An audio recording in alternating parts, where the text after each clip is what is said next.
Good morning. Dito na tayo sa muna tayo sa diskarte. Dito muna tayo sa lunas ng sipon, baradong ilong. Kasi tatlo ang sipon pala. Hindi ako doktor ha.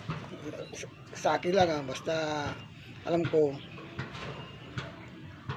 lunas. Hindi ko naman sabihin sa inyo na gamot. Basta lunas na tipid, hindi kayo magastos. Kaya inom ka ng gamot, mahal. Hindi nyo pa alam yung epeksyon ng ating katawan tulad sa ating katawan. Ngayon, itong sasabihin ko, lunas. Tatlong klase ang sipon.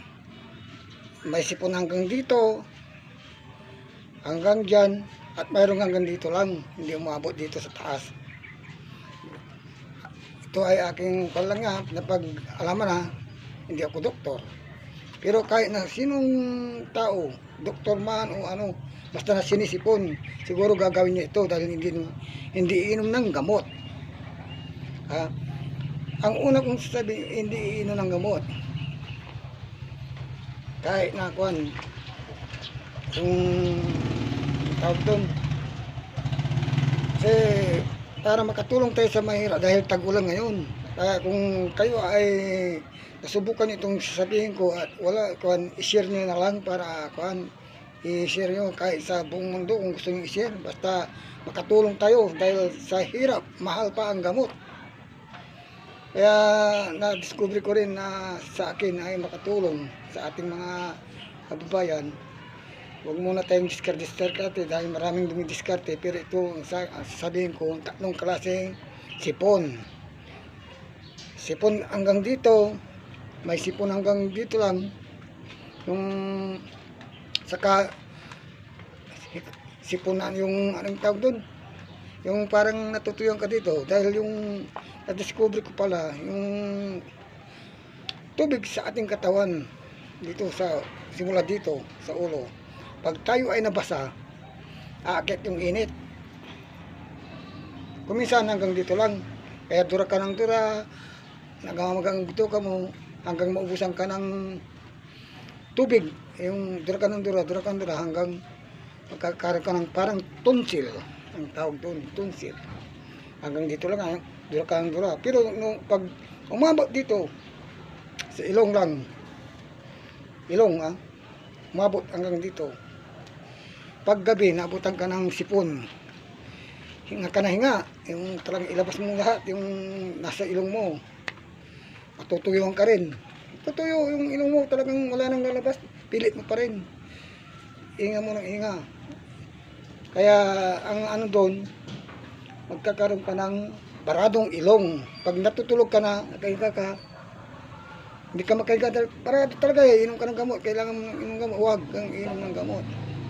Kasi, yan, mayroon tayong teknik yan. Ngayon, sa ulo naman dito, pag umabot sa alin, sakit ang ulo natin na parang lang dito. Masakit na nandito yung sipon. Makyat na sa taas. Teknik na, tatlong klase. Dito, sasakit ang ulo mo, hindi mo alam pala, sipon lang pala yun. Yung masakit ng mata mo dito, sipon lang yun. Hanggang dito naman, lalabas ang sipon mo. Hanggang mamaya, natutuyan ka na, barado na ilong mo, wala na, tuyo na eh. Naubusan ka na ng tubig, yung para sa ilong. Singay ka. Sa pinipili mo nga, mabibingi pa kayo. Yung pili mo, kahit na barado na ilong mo at inga, mag-ano ang tenga, mabibingi. Take note, ha? Hindi ako doktor, ha? Basta, nalalaman ko lang yan. Sa tatlong yan, sasabihin ko isang diskarte. Mga kapisbo, lahat. Isubukan nyo, pag nasubukan nyo, yung pangalawang sagot ng lunas, sasabihin ko. Pero yung una muna, dito muna tayo sa baradong ilong, yung hindi ka makatulog. Dahil pag hinga na akong kasi kung tama ako, pwedeng i-share na. At sabi ko niyo sa akin para ituloy ko yung sasabihin kong gamot. Ay, hindi gamot, lunas. Kasi yung gamot, wala eh. Sasamot, tama tayo, nakakagamot tayo ng, pero lunas lang. Pero kung lunas, tuloy-tuloy na nalunas, wala rin. Diba? Parang wala tayong na. Kaya, sasabihin ko lang ha, simple lang yan. Oh, tandaan nyo mabuti. Sherbol. Huwag kayo ng ice water. Pag parado ang ilong, hindi mo ka makatulog. Yung ingang ka na hinga, ice water lang ha. May kalating tubig, kalating ilo, ice water. Lagay natin dito sa noo. Tiisin nyo yan. Patagalin nyo yan. Pag barado talagang inom, patagalin nyo dyan. Yung talagang kayang pasige, kung malamig na malamig na. Malamig na malamig na. Para mawala yung, sipon. Malamig, makatutulog kayo na maganda pa dito. Iyan nyo lang. Pag na talagang malamig na yan, buksan nyo, inumin nyo yan. Inumin nyo. Kayong matako. Tubig lang yan, malamig lang. Sa iglap, mga minuto lang, wala nang barado, makakatulog ka na maganda. Kaya dapat sana pag nalaman nyo ito, i-share nyo para malalaman ng iba. Pagkakatulong pa tayo, wala nang inom ng gamot.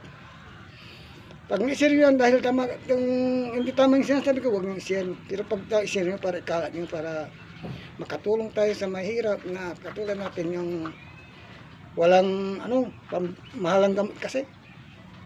I-share nyo pag pag na-share nyo, tama yung sinabi ko, yung pangalawang para dito sa ako na sasabihin ko ulit, pag tama. Mag-comment lang kayo sa akin kung tama o hindi.